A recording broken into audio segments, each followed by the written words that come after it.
In front of me is Motorola Moto G60, and today I would like to show you how you can change screen timeout to never.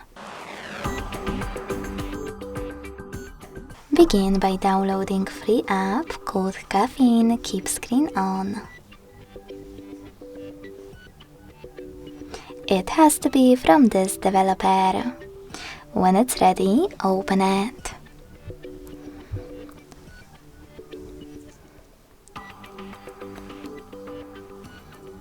Then to use it, hit OK, tap on Timeout and make sure that Infinite is on, and then go into Tab menu.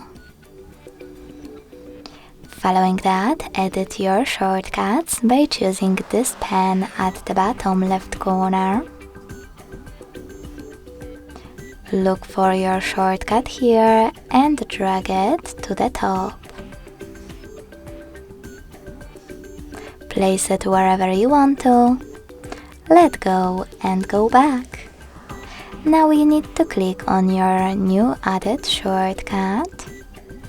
And as you can see, after that, infinite sleep time is on. To switch it off, tap on your shortcut again.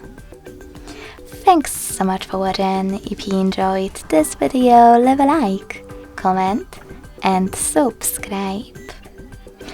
Bye!